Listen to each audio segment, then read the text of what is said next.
Welcome, everyone, back to Anonymous Addiction Deprogramming Podcast. I'll be your host, Bobby C. Thanks for joining me. I've been away for a couple weeks. This is a month now. November 12th, I got hit by a car, pedestrian walking, went under the car. I got really messed up, but I feel okay enough to do these podcasts, just to let you know where I've been. Everything's cool though. Everything is cool. You know, please subscribe. Okay, we're going to reach 500 by another week. I know. I'm looking for 500 subscribers. So help me out. Please subscribe. Check us out at Anonymous Addiction at My Truth About AA, as Bobby C sees it. Private group on Facebook. Come join us over there, please. We got a lot of good things going on tonight. Here we go. I'm going to label this Pass It On.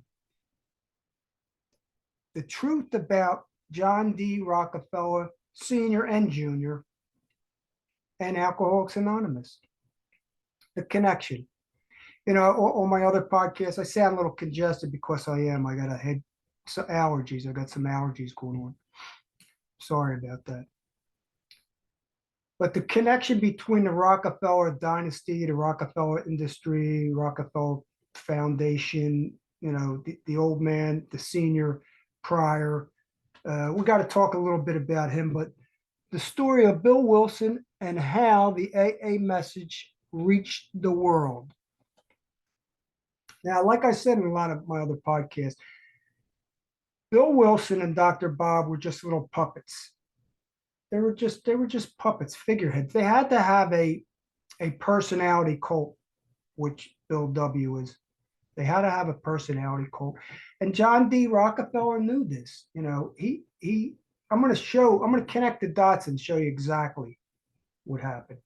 But you got to go back to Rockefeller family a little bit to understand. People say, oh, you're talking about conspiracy theories. This is conspiracy because it's more than two. It's a bunch of people conspiring, not telling the truth. They're doing this behind the back because they're businessmen. It's not just money, it's power they're looking for. So if you go back, the old man, senior, John D. Rockefeller, look, the family, 1937, he had $300 billion, 90% of the oil industry. This is 1937. Isn't it coincidence? It's all together. It's about the same time. In 1916, he was the first billionaire in the U.S., Rockefeller. Now, if you know anything about, you have to go back in history. Why do I mention these families? Why do I mention J.P. Morgan? Why do I mention the Rothschilds? Carnegie, The Rothschild Empire, the richest family, they were the richest family in the world, Rockefeller Empire, a Rothschild Empire. It was pathetic how rich they were, still is today. You have to go back and check out these families. Andrew Carnegie, J.P. Morgan, Rothschild, Rockefeller. And then you start understanding the control, the power, the mechanism. Rockefeller back then, way back then, he purchased a German pharmaceutical company, IG Farben, way back 1900s, because he knew petrochemical pharmaceutical drugs are made from petrochemical. They're made from oil extracts, and he knew this. He was the leader. He controlled the pharmaceutical industry back then. Eliminated the corporations. If you look up Rockefeller Medicine, and follow the money, you'll check it all out. So that's the old man. Now let's go, with the prohibition, They're teetotalers. He's seen this thing forming that Bill W. and Dr. Bob got together. He's seen this thing forming, and he was interested from the very beginning when his brother-in-law presented it to him. So I'm going to just kind of present a picture of it from the book because it's all right in here. The crazy part of it, there's Bill's brother-in-law right here, right there. That's his brother-in-law and his advisor, Leonard Strong. He was the one that introduced Bill to an associate who was William Richardson. That's William Richardson. I got all this money. It's all about money. So I got all this hundreds just because it's power and money. There's Richardson. He was the associate that introduced Bill and Leonard Strong. Now, understanding Bill was broke. Bob's broke. He's losing his house. Bill is broke. They have an idea, which is, when I give them credit, I give Bill and Bob credit. They were in the Oxford group for years. That's where he started. Not December 11th, 1935. Not 34, December. We could call it 1935 because next month it was 1935. But he started in the Oxford group. He got everything from the Oxford group. Until 1939, he was still in the Oxford group. But Bill was he was a businessman. He was smart in a sense like any of us. And he's seen an opportunity. He said, I want to start, this is what he's thinking. This is what I would be thinking. And this is what he was thinking. If you look at all the things that happened, Bill's thinking, he's in the Oxford group and they're still maintaining the Oxford group for 4 or 5 years. It wasn't AA, it was the Oxford group. And then he split from it, eventually. And when he started to decide to split, was about 1937. He was still in the Oxford group, but he decided to split. That's when he hooked up with his brother-in-law right here. And he presented this idea. And his brother-in-law, he seen Bill, look, it's his brother-in-law. He knew he was a drunk. This is his sister, Bill's wife, Lois. And he knew he was a drunk. He wanted to help him. He's seen him, he was sober now. Okay, for a couple of years. He was in the Oxford group and he's sober. So naturally he wants to help him. But see all these guys here? They all got suit and ties on and bow ties. They're wealthy people. The wealthy, rich people. So Bill goes to him. He needed some cash. He had an idea and he needed some cash. So Richardson hooks him up with Rockefeller.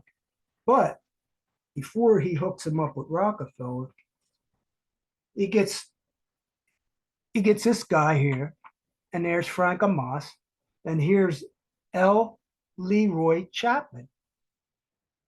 Now you got Chapman. I got these hundreds floating all over the place because it's really about the power, not even about the money. So you got Strong, who really isn't much of anything, but Strong's, he's a powerful guy. So he introduces Richardson, brings him over to L. Leroy Chapman, Frank Amos. They're all associates of the Rockefeller Foundation. They're all associates. I think Chapman was the lawyer. Amos was an advisor, marketing advisor. Richardson was an associate that was in contact with Rockefeller. There's J.D. Rockefeller Jr. right here. I'll turn back just a little bit because it says it right. I'm reading from this book. If you read, nothing's concealed. The truth isn't hidden. You just got to connect it up. You got to dig a little deeper. It's all in plain sight. In the 1940s, see, 3940 is when it all started to happen. Because Bill was broke. He was getting thrown, well, he was losing his house. Dr. Bob was broke. They needed cash. 1940, John D. Rockefeller Jr. gave a dinner. Okay, we all know that. He had continued to follow AA's progress with real interest. He always had an interest looking at this because he sent Frank Amos to do the Amos report. Okay. He said, check into this thing. So they meet and they talk about this thing, and Rockefeller's looking at, well, let's check into it. Let's see what they got. They see these guys, bunch of guys, like 50 of them, staying sober. You know, Rockefeller is looking for, they love the temperance movement. So we wanted to, Rockefeller hijacked Bill and Bob. They hijacked the Alcoholics Anonymous thing. They took it over. I'll show you exactly how they took it over. So now you got, you know, in the beginning, here's another guy you want to, you know who that is? That's Dr. Silk. That's Dr. Silkworth. The little doctor who loved drunks convinced Bill that alcoholism is a disease. He convinced Bill. Well, who convinced the Dr. Silkworth? You know, it was passed on back in the 1700s or 1800s with Rush calling it alcoholism.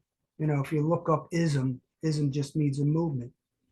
It's a temperance movement. Okay, so Silkworth said, Bill, you got to promote this as a disease. Okay. Here's another. It's all copied from borrowed. There's Reverend Samuel Shoemaker, helped lead early members towards the spiritual principle embodied in the 12 steps. Of course, it's all religion. It's all from reverends.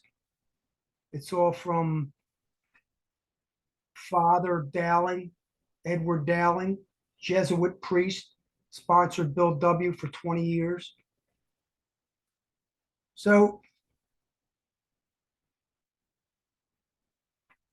now, let me see if I could see this. Here we go. Rockefeller decision was crushing disappointment. Let's see. Rest was used as a weekly draw. He gave them $30 each, $30 a week each. The meeting produced a plan for a tax-free charitable trust or foundation. They created the Alcohol Foundation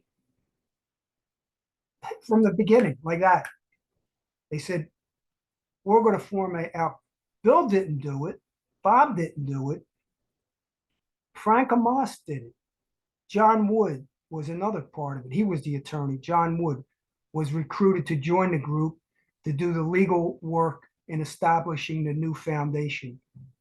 You have not, here's the non-alcoholics, prominent, rich lawyers, reverends, doctors, Rockefeller and Associates. Bill and Bob had nothing to do with any of it. They set it up. They set the foundation up. But something important other than money did come out of the meeting. Richardson, Amos, and Chapman had become sold on the bidding movement and offered their own services. They continued to meet with Bill, Dr. Strong, and the New York Alcoholics to discuss how the movement, see I say movement, temperance movement, how the movement could be given a structure. They structured the whole pyramid.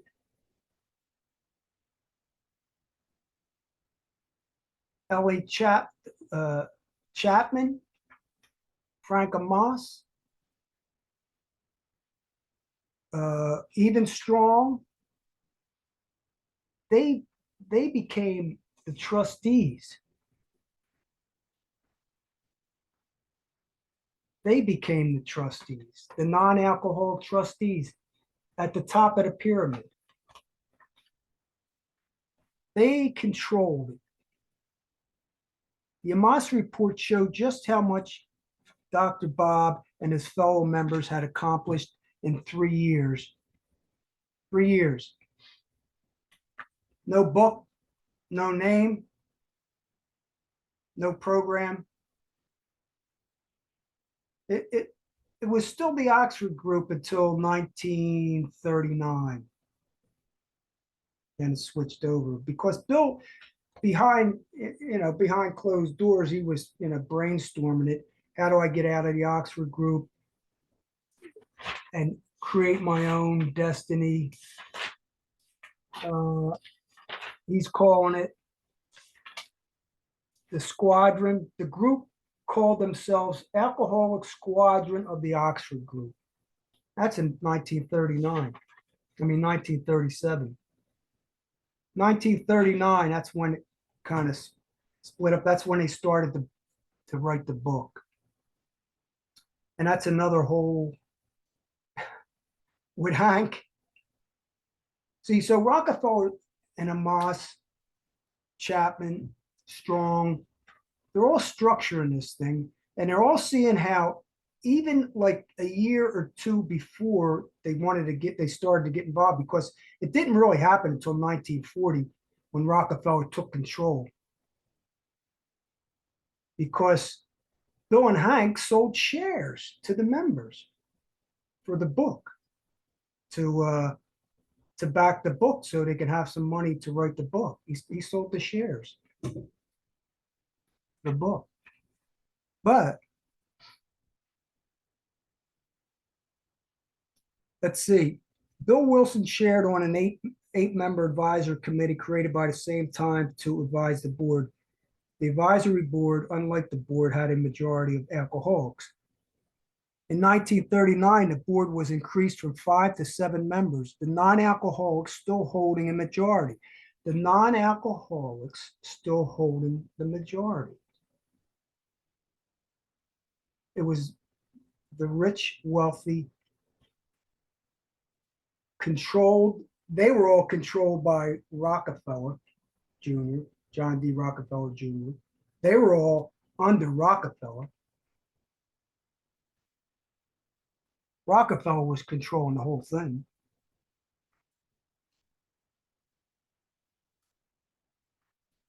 I'm having a hard time seeing my highlighting positions here.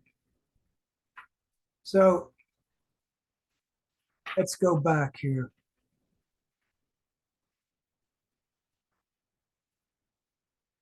So the Frank Amos report was written in 1939.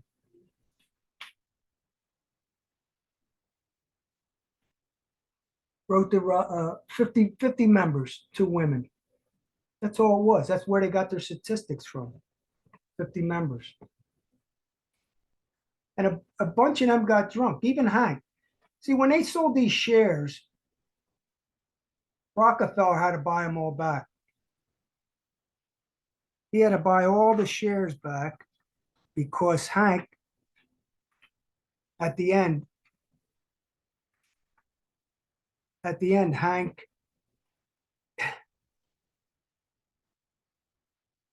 he held like 20 of them.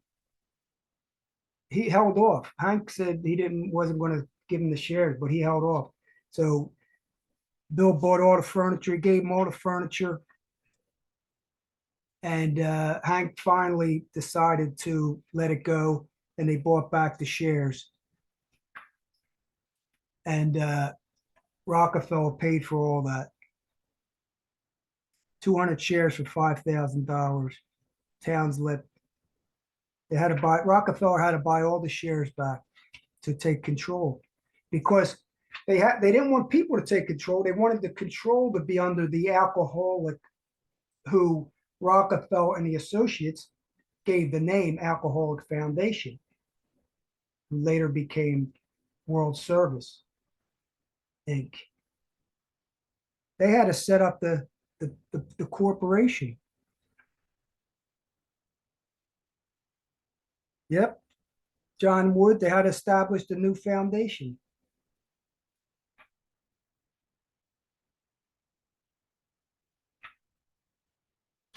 So let's see here. 1938. Yep, they still didn't have a name, no book. So they write the book. They had to buy, Rockefeller had to buy the shares back. Of course, Bill was still broke.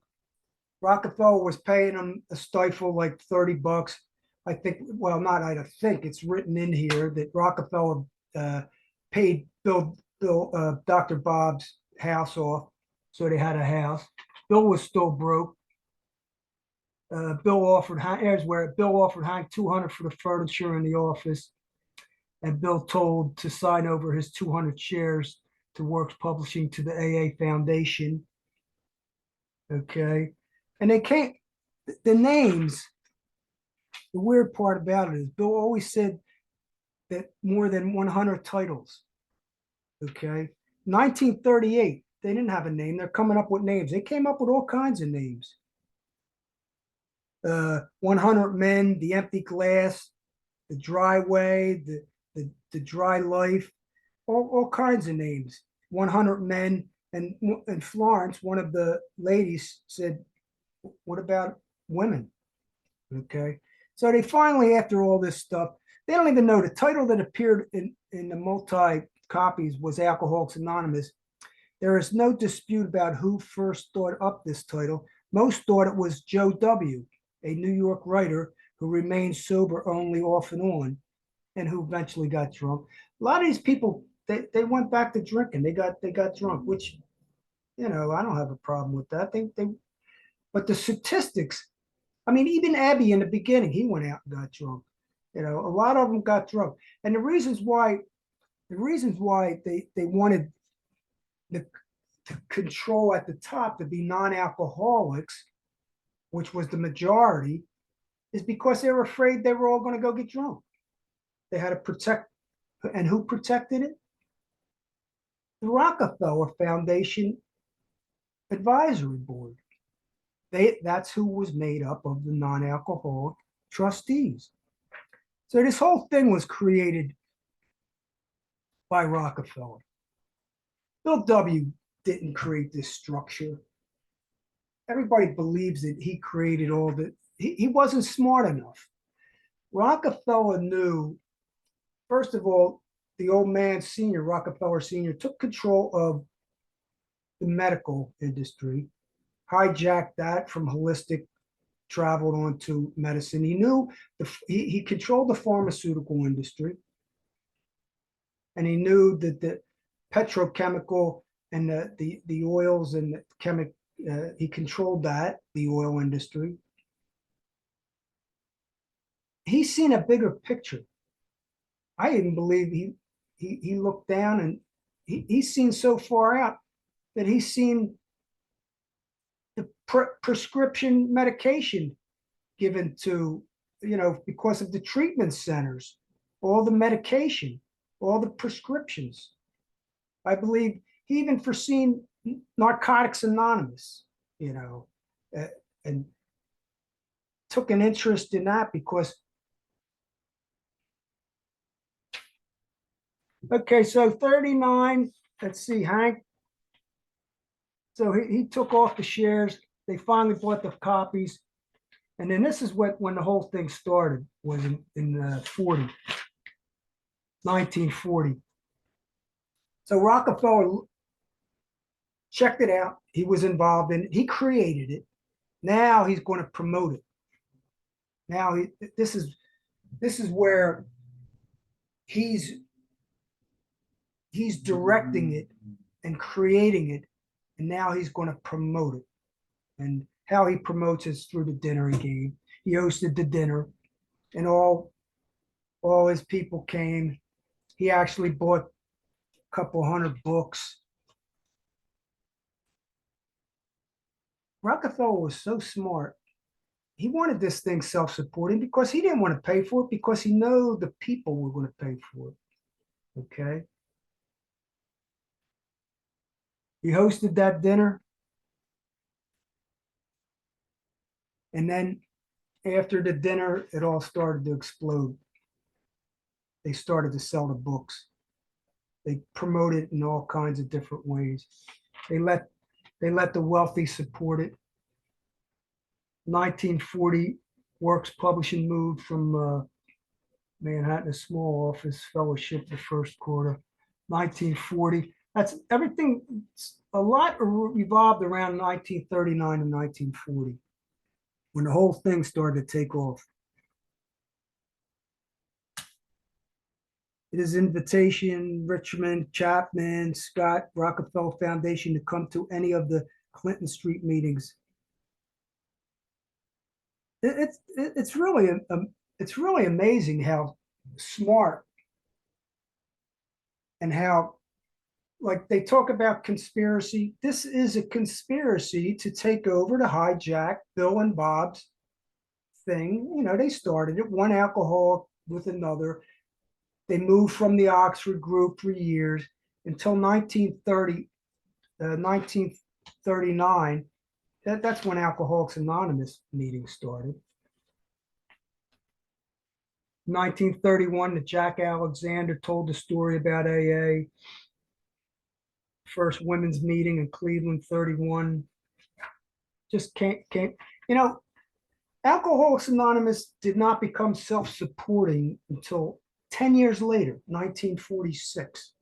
Who was funding this? They were getting all the rich people. They were selling the books. They were promoting it. Even they had baseball stars promoting it. This is when they started to get into celebrities. And this is when Marty Mann started to help push it and promote the disease concept and everything. I don't want to belabor this anymore. Very interesting. You know, it's all like, it's pass it on. Pass on the truth about the Rockefeller involvement and Alcoholics Anonymous. Because people believe that this thing was set up by Bill and Bob. You're totally wrong. Bill was broke for years. You know, Rockefeller was doling out money here, a little bit here. You know, eventually the royalties from the book, he was paid upfront $1,500, which was nothing. But Lois and Bill started to collect the royalties from the book, and it helped them for life, actually. Let's see if I could find it here with the royalties. The money was spent, Bill and Bob, weekly stipend. Oh, here we go. While this royalty was at first very modest, it eventually became substantial and provided both Bill and Lois a lifetime income. It's right in the book. I mean, all this is in the book. They didn't care about, I mean, Rockefeller his plans were so much greater. They gave the royalty to, which is good. You know, that's cool. I don't have any problem with that. They gave Bill an idea. He proposed the foundation by the furniture. He gave Hank, you know, Hank's son said that Hank always felt he had been treated badly. He got screwed. Hank got screwed out of this whole deal. Okay. If you think Bill did this stuff alone, he borrowed and took from everybody. Bill, nothing was originally from him. I mean, maybe he wrote some of this stuff as Bill sees it in there, probably half of it, maybe. I don't even think he wrote a bunch of that stuff either. It's amazing. And then Hank went out and drank, you know, and Hank's drinking had put a wall between Hank and many of the members who eventually supported royalty payments for Bill. Of course, because Rockefeller had to make a cult personality, and Bill W. was the cult personality. The coins are the symbols. Everybody gets a coin. Oh, you get a coin, come back for another one. And then you have a lifetime devotion. And that's the cult mentality. They knew exactly what they're doing. They were forming Rockefeller Foundation in the pyramid was forming a multi-level marketing scheme, creating all the entities from outside, all the treatment centers. The whole thing is get the insurance payments, create the treatment centers, use Alcoholics Anonymous as a warehousing, open door, come in here, go out, come back in. It's like a circle. And then they created all the other Narcotics Anonymous, same thing. You know, it was beautiful. And Rockefeller seen this in the future because he controlled the pharmaceutical industry. And we don't have to, we could talk about that another time. But I probably missed a bunch of stuff, but that's okay.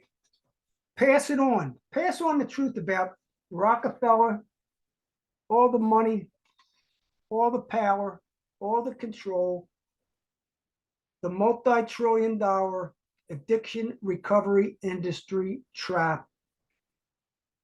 And don't forget to subscribe. Check us out on Anonymous Addiction at My Truth About AA. Bobby C sees it. Private group on Facebook. Check me out on Instagram, My Truth About AA. Even Twitter, My Truth About AA. But I really need some subscribers. Please pass it on. I'm telling you, pass it on. Pass on the message and pass on the truth. The truth will set you free. And we're going to be deprogramming a lot of different things. Matter of fact, some other programs too. We're not just going to debunk and deprogram Alcoholics Anonymous. We're going to go check out some other ones and see the similarities of cult mentalities or leaders or followers. So check us out. We'll see you soon. Bye-bye.